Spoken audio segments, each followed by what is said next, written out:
Kristaps Porzingis hit some ridiculous shots. Jayson Tatum was dominant and might be one of the most clutch players in the league.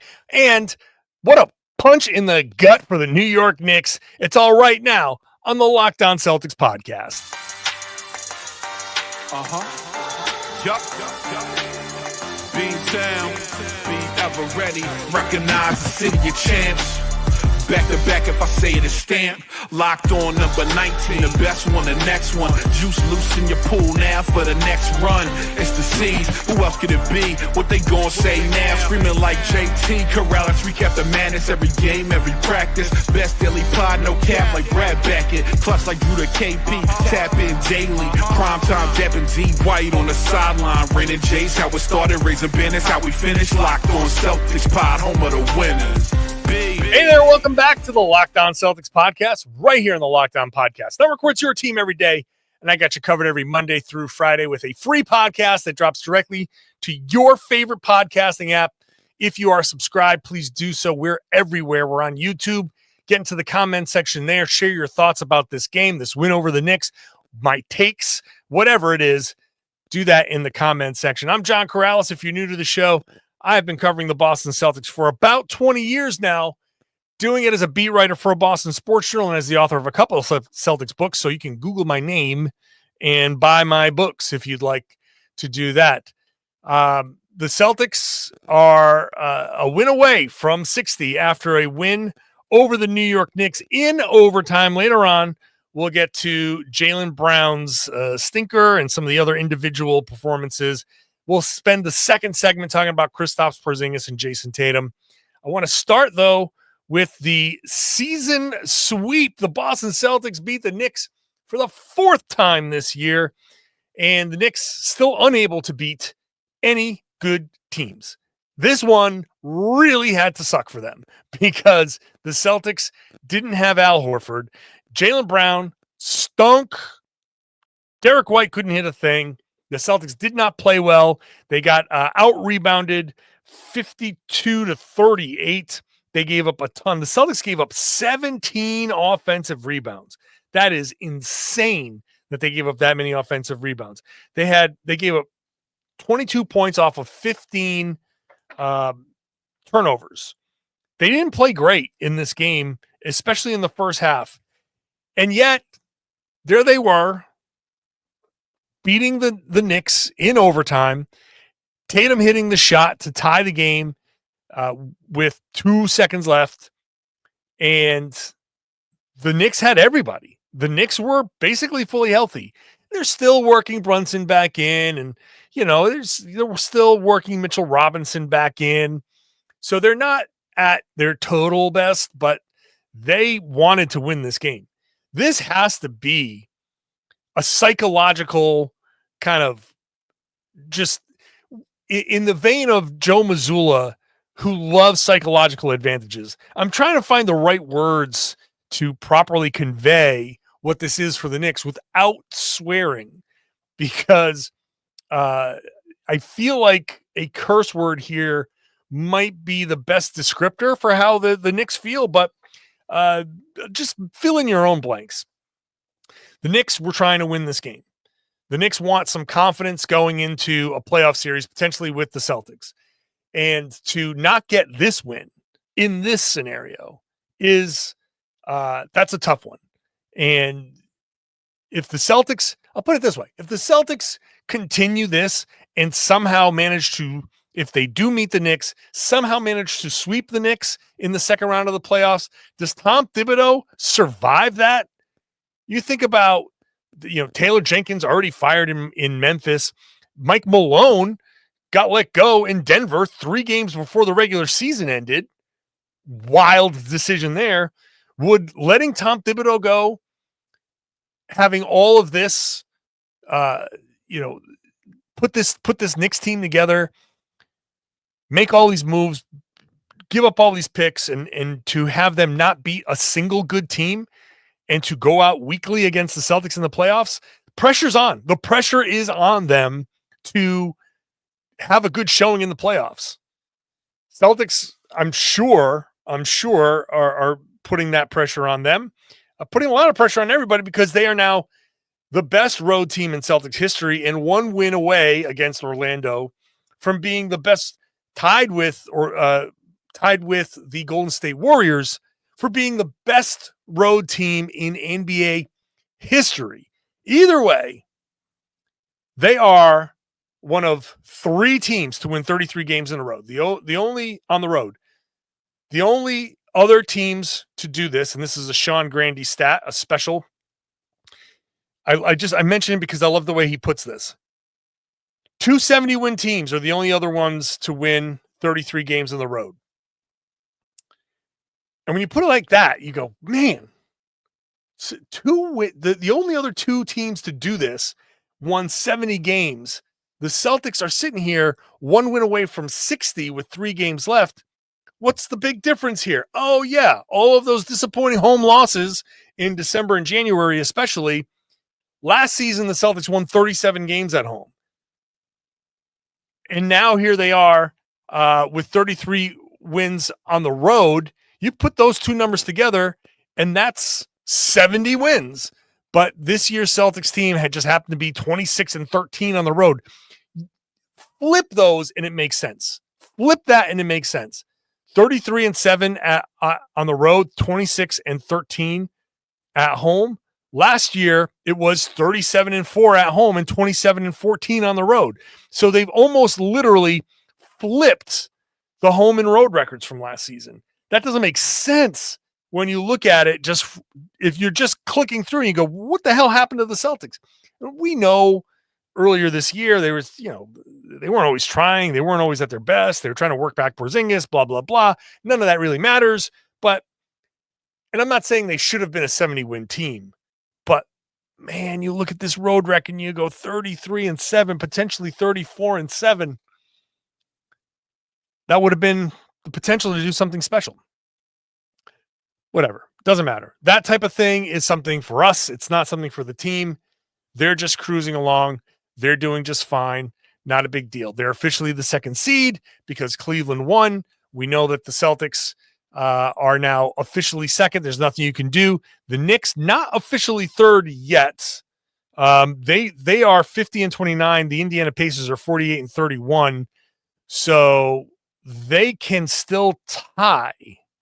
So that's not done deal yet, as far as I know. So Pacers can still climb to 3rd. The Knicks still need to win another game, which they probably will, but they still need to do it. The Pacers have won 5 in a row. They are tied with Milwaukee, who have won 5 in a row as the hottest team in the East. So that 4-5 series is going to be interesting, Indiana, Milwaukee. But Celtics looking good, feeling good. Not really much to continue there. This is the last of their kind of like competitive games. I don't know who's going to play against Orlando. I would expect Jaylen, Jayson, Porzingis all to be out. Al Horford was out against New York. By the way, shout out Al Horford and Florida Gators for that the national championship. Congrats to those guys. But Al might be back against Orlando. Maybe Derek White will play. Holiday's probably going to be out. And so it's up to the main Red Claws, the main Celtics to try to get this 34th road win. All right. Kristaps Porzingis was dominant. Jayson Tatum was dominant, and he is clutch and maybe the most clutch player in the league this season. Might not feel that way, but there's a stat that backs that up. It's all coming up next. Today's show is brought to you by BetterHelp. I know the challenges of therapy and finding a therapist, right? It's tough to find somebody that's in your area. Not only that, somebody that you like, somebody that you can afford.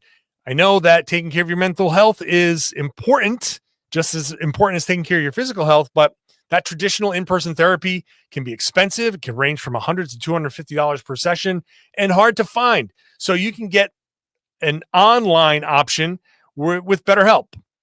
You get quality care at a price that makes sense, saving you time and money. You have the option of switching when you need to. So you can find somebody that clicks. That's so important, a very important thing.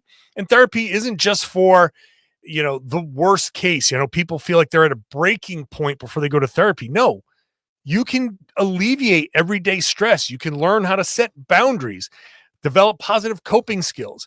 You can nip some things in the bud. You can just talk some things through before you get to that point.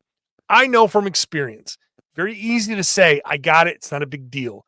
But going and talking to somebody can really help. Your well-being is worth it. Visit betterhelp.com/LockedOnNBA today to get 10% off your first month. That's BetterHelp, HELP.com/LockedOnNBA. Thanks for making Locked On Celtics your first listen every day. Make sure you're signed up for our new Locked On Celtics newsletter. It's at LockedOnDaily.com. You go there, you click on that Locked On Celtics logo, you enter your email, and you will get this Locked On Celtics newsletter directly to your device, directly to your email. Go ahead and sign up. Celtics NBA fantasy coverage. It's great to keep up with the podcast if you miss a show. So go do that. Kristaps Porzingis was awesome. He finished with 34 points on 11 of 19 shooting, 8 of 13 from 3. Okay. 8 3-pointers is just a monster number. And according to Dick Leip, the Celtics stat guy, stat guru, stat god at NBC Sports Boston, Kristaps Porzingis is the first 7-footer in NBA history with 4 career games with at least 8 3-pointers. And he's the first to do it twice in a season. So that's incredible. Now, after the game, Kristaps Porzingis was asked about his 3-point shooting and why he shoots from so far away. He says he feels more comfortable shooting from deep. He and his trainer went through it. They wanted to shoot closer, and really the stepping back from further away doesn't change his efficiency at all. So he just lets it fly from wherever. The NBA 3-point line is 22 feet in the corners, 23 feet 9 inches at the break, above the break. His 3-pointers, Kristaps Porzingis' 3-pointers, remember, 23-9 and 22. He hit 1 corner 3, so that's the 122. He had 2 from 25, so a little bit behind the line, 1 from 26, 2 from 27, 1 from 30, and 1 from 39 feet. That's all according to the NBA estimated distance thing. So a 30-footer, a nearly 40-footer, 2 27-footers. So you're 3 feet behind the line. That's not necessary. That's far. That's far away. Now, I don't know if you really understand how far away an NBA 3-pointer is, but I am lucky enough to be able to walk on a basketball court, an NBA court, and you stand back there at a 3-point line. You're like, how do guys do this? How do guys hit this shot consistently in the game at the speed at which it's played with monster human beings running at you trying to block your shot? It's incredible. Now, Porzingis is a more monster human being, but the fact that he's shooting from that far away over and over and over again, it's insane. So he hit one, that 40-footer, he's standing on the K in the Knicks logo. He's standing on the K. The ball ends up loose and rolling over to him. And he said, quote, "The ball rolled to me and I said, this is destiny." So he shot it and made it.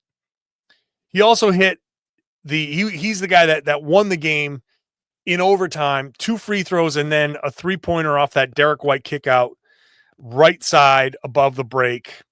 Another big shot. That's the 30-footer. Kind of got tackled a little bit by Jalen Brunson. The refs did let a lot of contact go in that second half. But Porzingis, when he's hitting like that, when you talk about the Celtics didn't play well and they still won, this is it right here. Porzingis going berserk from 3. That's the difference. Clutch threes. He loves the crowd. He loves playing to the crowd. It's incredible to see him playing, in those moments. And it was a huge moment because he ended up countering Karl Anthony Towns, who started out blistering hot. Now, Al Horford not playing hurts the Celtics against the Knicks because Al is really the only big that they have that can play and match Cat's kind of speed and strength in the post. The Celtics had one big out there, and they tried to go with some smalls. They tried to hide Porzingis somewhere else so he can help, and they tried to go with the smalls on Towns, and that didn't work. The Drew Holiday thing where he plays the big didn't work. Derek White ended up getting some switches. That didn't work. Jayson Tatum switched on to Karl Anthony Towns. That feels like it should work. And I'm a person who always says, like, Jayson Tatum playing the 5, he has the capability to guard 5s. I probably should stop saying that with absolute certainty and no caveats, because as big and strong as Jayson Tatum is, and he looks like he's Karl Anthony Towns' size to some degree, they're almost the same size. Tatum is not a post defender. He doesn't know how to guard the post. If maybe his homework for the offseason is to learn how to do that, but he's not a great post defender. They tried Jaylen Brown on Towns for a while. That didn't work at all. So Towns was killing the Celtics. And Porzingis started slow, but he kept firing away. And eventually those shots started to fall. And him matching Cat, considering how fast Cat started, was the absolute key to the Celtics winning this game. Jayson Tatum was another key to winning this, but by Porzingis negating Karl Anthony Towns, he now lets Tatum. Okay, so now you go to that other matchup, Tatum versus Brunson. Tatum has 32 points, 11 of 22 shooting, 4 of 11 from 3, 7 rebounds, 5 assists. Jalen Brunson, 27 points on 10 of 21, 5 of 12 from 3. He had 9 assists. He doesn't get a lot of rebounds anyway, but he only went to the line twice, which is huge. Celtics not only won this game at the 3-point line where they were 19 of 49 to New York's 11 of 38, but they had 10 more made free throws, 20 of 25 to New York's 10 of 16. So that's kind of where this game was won for Boston. Tatum was a huge part of that. He gets to the line 8 times. Maybe things would have been different if he'd hit that third free throw in the fourth quarter, but came right down and hit that 3 to tie the game. So also from Dick Lipe, here's the stat that I was talking about before. After his buzzer beater at the end of the third and the step back 3 with 2.9 seconds in the fourth, Jayson Tatum has made 23 baskets in the final 5 seconds of a quarter this season. That's the most in the NBA, 4 more than Shai Gilgeous-Alexander. His 12-3, Jayson Tatum's 12 3-pointers in the final 5 seconds of quarters is also an NBA best. So Tatum hits shots at the end of quarters. As much as you don't think he does, I think one thing we have to keep in mind is clutch shots are low percentage. Jayson Tatum has a pretty good percentage on clutch shots for what they are. Guys don't normally shoot well. It's not like people are shooting 55% in the clutch. Guys are shooting like 35% in the clutch. And Tatum is right there among the best shooting percentage-wise on clutch shots. So Tatum is, he was dominant in this game. He had a big fourth quarter. We have 12 in the fourth quarter. And if the Celtics didn't have turnovers, the turnovers really were a killer. Celtics had a great fourth quarter, 9 of 15, 4 of 10. They scored 24 points. They allowed 29, though, but 7 of those points were off of 4 turnovers. And the Knicks didn't turn it over at all. So this game could have been won in the fourth quarter. Take away those turnovers, protect the ball a little bit, and you win that fourth quarter 24-22, instead of losing it 29-24, and you don't have to go to overtime. So, but they did. And Tatum hits that big shot. Tatum was great. And not only that, Tatum also passed Isaiah Thomas and is now third in Celtics history in three-pointers made. So Isaiah Thomas starts this season as the Celtics record holder for, did I just drop a Boston accent? A record holder? It pops out every once in a while.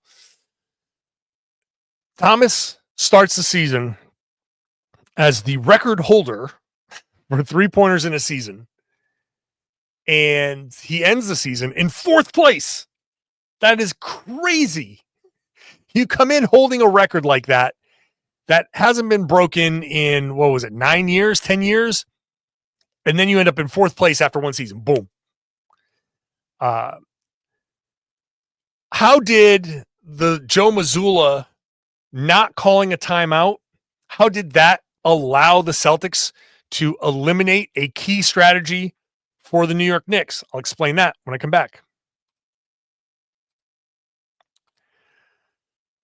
Today's show is brought to you by Robinhood and Robinhood Gold. With Robinhood Gold, you can now enjoy the VIP treatment, receiving a 3% IRA match on retirement contributions.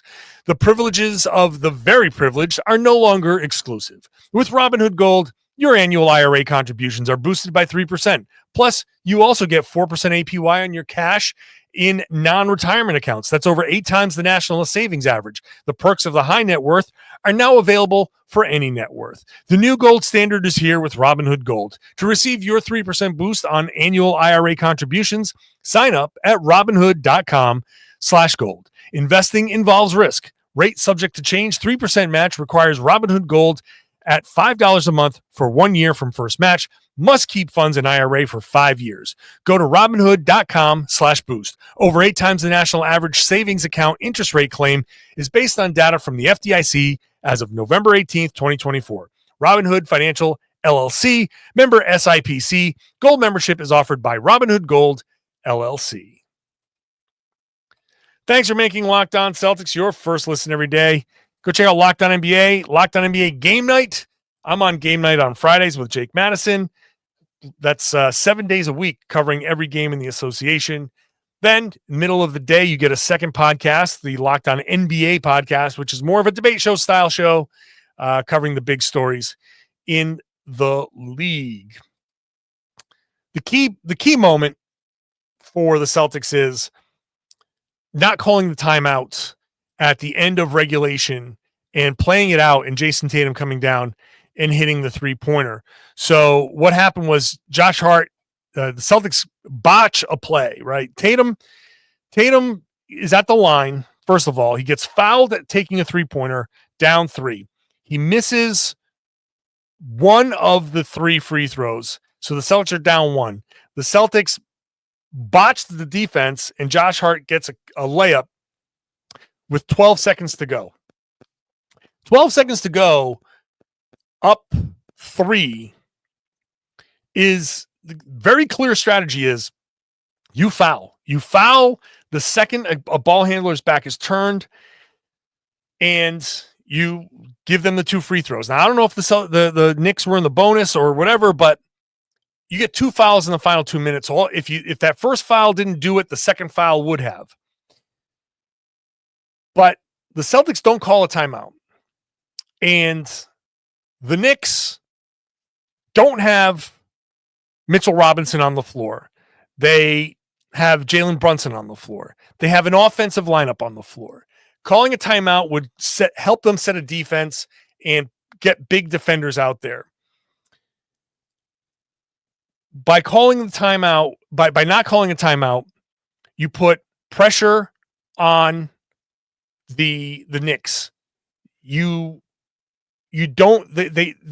game is so fast that they're not thinking, okay, I got a foul. All they're thinking is, here comes Jayson Tatum coming at me. By taking the ball full court, you're not taking the ball out of bounds.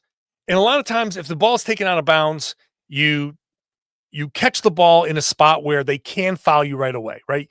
You catch the ball, they wrap you up, and you're giving them an opportunity to foul up 3. With Tatum coming straight down the floor, they, at any point, if they reach, he can rise up, and that could be a shooting foul, could be interpreted as a shot, could be he could make the shot and have it be a 4-point play.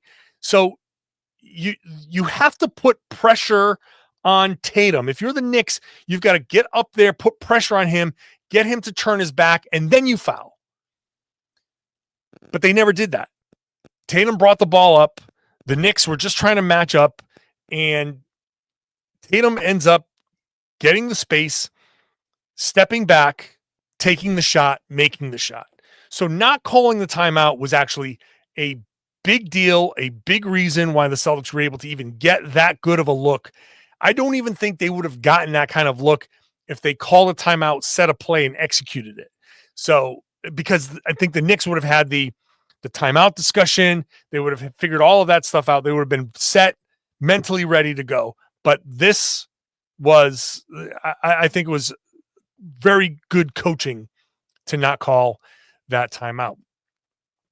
The other big story. Well, let me get through a couple of these other performances here, because Drew Holiday I thought was really good, and sometimes I like to call Drew the adult in the room, because he's just steady. He can be such a steady hand for the Celtics.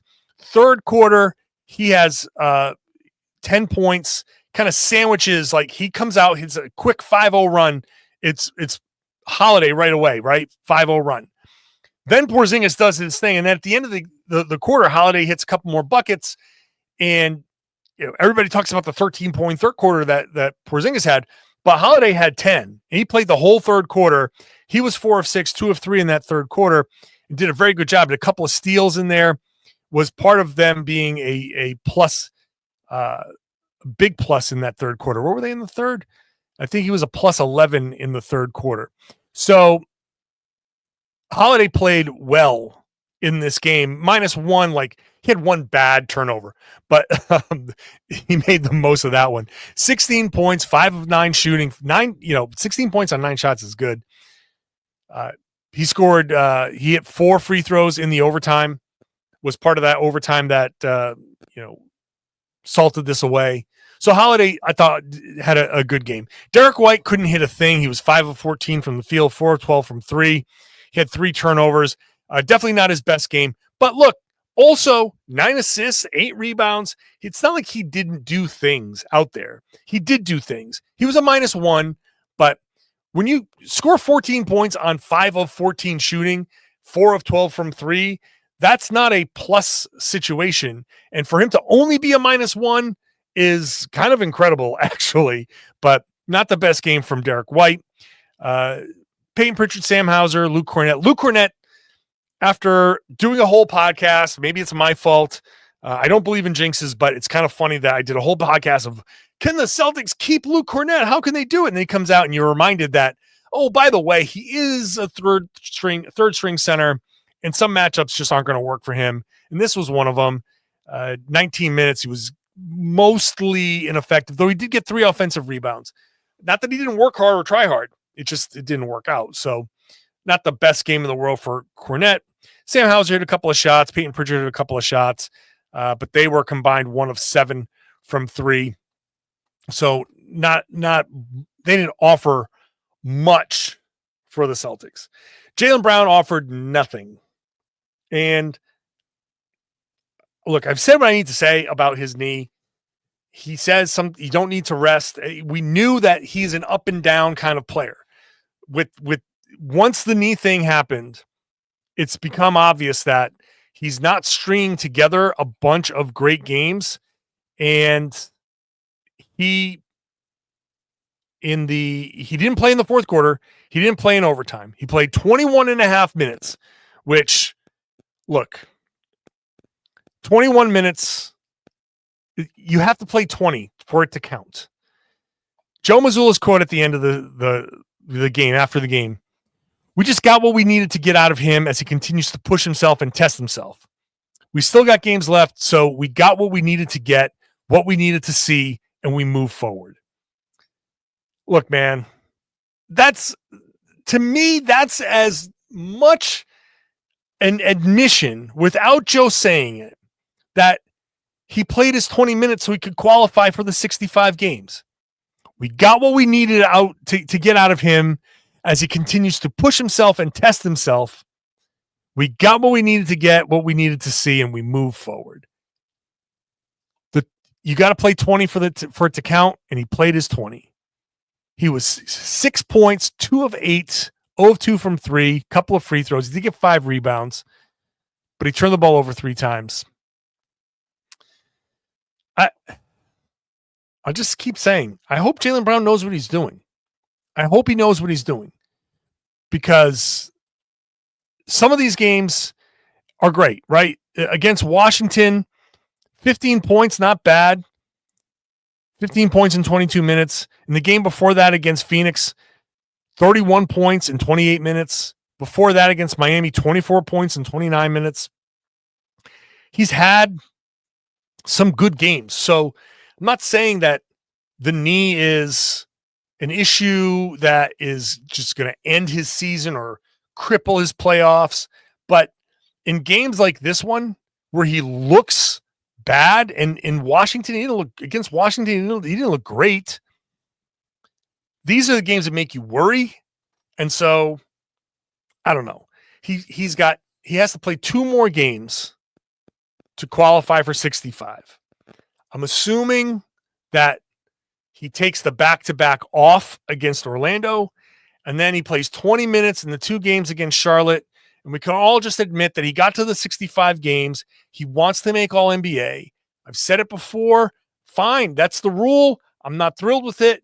But if the rest isn't going to help it, and getting in that 65 games is important, I hope to hell he makes that 65 games count and makes an All-NBA team. He better make an All-NBA team and at least have it be worth it. Because if he doesn't, and it somehow jeopardizes his playoff run, then we got problems. But taking him at his word that he's trying to figure stuff out, and he's got a plan for the playoffs and all of that stuff. If that's true, if that's how it goes, then fine. But you can't help but be worried a little bit about the knee when he has a game like this, when he can't move laterally because you can't push off, right? He had an offensive foul because he couldn't Euro step, right? He ran straight into, I forget who it was that was the defender, Mikal Bridges maybe, whoever it was, Campaign. Normally, Jaylen will Euro step that guy. We've seen it before, and he didn't do it because he can't push off the right knee and put he just can't do it. So that needs to, I don't know. I just hope he knows what he's doing, and I'll leave it at that. Celtics get the win. That's the important thing. We'll see what happens in Orlando. I will have a post-game podcast after that. Then that's Wednesday night, so that's the Thursday podcast. I'll have a Thursday podcast going into Friday. Again, I'm lumping Charlotte into one podcast. Don't think we need a bonus podcast unless something insane happens. I don't think we need 2 podcasts on those 2 games against Charlotte. We'll mash them into one, and we'll head into the postseason. When the postseason is here, bonus podcasts all over the place. Whenever they play, bonus podcasts. I'll just more podcasts than you can think. They will be here. They will be here. Make sure you're subscribed wherever you get your podcasts. You can watch a show on YouTube. Get into the comment section. I give you free Celtics content daily. Free Celtics content. So make sure you're subscribed. And I would love it if you hopped into the comment section, shared your thoughts, and then shared the podcast. Tell everybody they should be listening to and watching the Locked On Celtics podcast here on the Locked On Podcast Network. It's your team every day.